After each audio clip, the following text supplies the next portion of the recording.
Bonjour et bienvenue dans une nouvelle vidéo de cybersécurité. Donc ici on va avoir une faille XSS qui est réflectée avec un événement qui intervient et qui est contrôlé et l'attribut href. En fait l'attribut href c'est pour les hyperliens et dont plusieurs attributs sont bloqués. Donc on a un laboratoire qui contient une vulnérabilité réflectée XSS et qui a quelques tags qui sont en liste blanche, c'est-à-dire qui sont autorisés. Mais tous les événements et les encres href attributs sont bloqués. En fait, c'est les attributs par défaut qui sont bloqués. Pour résoudre ce laboratoire-là, il faut effectuer une attaque injection cross-scripting et il faut l'injecter dans un vecteur quand il sera cliqué. En fait, il faudra faire un lien, on clique et hop, ça va injecter un attribut href qui ne sera pas bloqué et ça exécutera du script shell.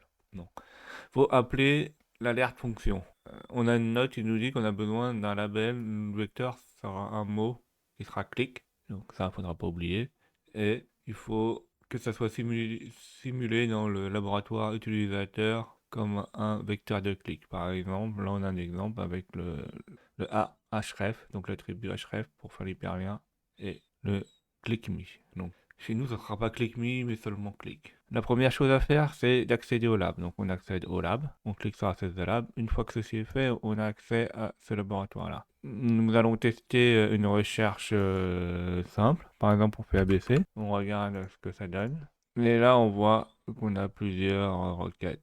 Alors, prenons la dernière requête. Donc là, rien. Ah, donc là, on regarde la seconde requête. On voit qu'à la fin, là, on a notre string qu'on a mis ABC qui a été passé par le paramètre search.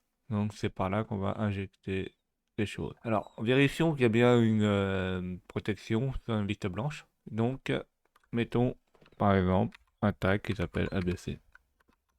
Ici on voit qu'il y a une liste blanche car notre tag ABC en fait il est refusé. Il y a marqué que ce tag n'est pas autorisé.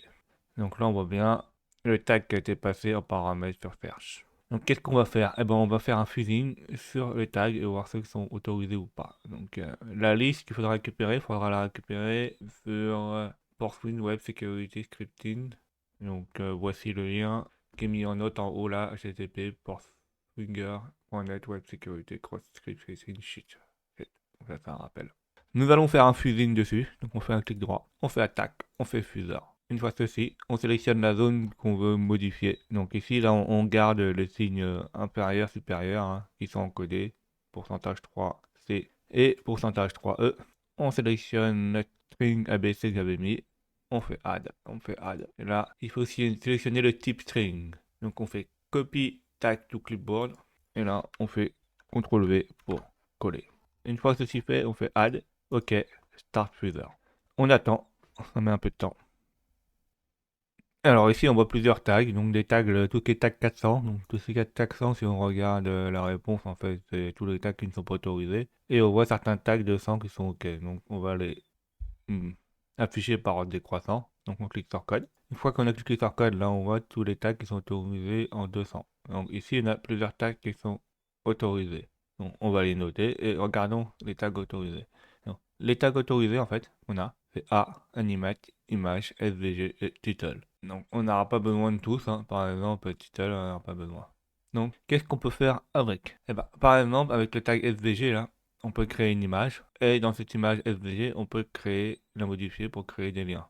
Donc on a l'attribut A là qu'on a mis. Donc avec l'attribut A c'est l'attribut, c'est un encre qui permet de créer un lien hyperlien. En fait ça permettra de créer un lien où l'utilisateur pourra cliquer. Après, on a un attribut qui s'appelle animate. Donc, animate, ça permet d'animer un objet ou quelque chose dans l'attribut. Donc ici, on a mis animate, on a mis attribute name, donc c'est pour nom, et on a mis le nom href. En fait, href, c'est pour créer le lien. Et on a mis la valeur JavaScript alert. En fait, c'est ceci qui va popper une alerte. Donc, l'attribut, en fait, va nous créer un lien qui va nous faire popper le contenu de la valeur JavaScript alerte. Et on ferme la valise animate. Le problème, c'est qu'après, il faut l'afficher. Donc pour l'afficher, il faut afficher le lien. Donc le lien, il faut mettre l'attribut SVG là qui va être affiché, il faut mettre comme un texte. Donc ça sera un texte et il faut lui mettre une position sur la page. Donc là, on a une position en X20, XY, vous pouvez mettre n'importe quelle autre position. Et il faut bien mettre, comme ils avaient dit dans le laboratoire, clic. Il faut tester si le tag text fonctionne, parce que là, on a vu que le tag de texte, il n'y est pas. Ça se trouve, c'est parce qu'en fait, il manque dans la liste n'est pas complète. Donc on va voir si le tag fonctionne. Donc on revient en arrière. On tape texte et on fait search pour voir si ça fonctionne. Donc là, on voit que ça n'a pas été bloqué. Donc, mais bon, donc, normalement, ça peut fonctionner. Donc là, faisons un copier-coller. Donc, normalement, on devrait avoir un lien qui s'affiche. On pourrait cliquer dessus, ça va mettre l'alerte. Donc on fait search. Ah oui, on a un lien là. On n'a même pas eu besoin de cliquer dessus et que ça nous a validé le laboratoire. Alors, ce type d'exploit, en fait, c'est assez dangereux, hein. On peut récupérer tous les informations de l'utilisateur, les liens et tout ça, les cookies, et par exemple ajouter d'autres cryptes pour qu'ils minent de la crypto-monnaie. Et en plus, il y a un autre problème, c'est que là, on a vu qu'il fallait utiliser pas mal d'étapes. Donc, c'est des failles qui sont pas évidentes à identifier. Donc, par exemple, le développeur, il faut qu'il ait une bonne connaissance, hein, même nous, en tant que chercheurs en sécurité ou bug hunter, hein, chasseur de bugs, il faut avoir une bonne connaissance des tags, de l'HTML, des versions, des navigateurs, du JavaScript, etc.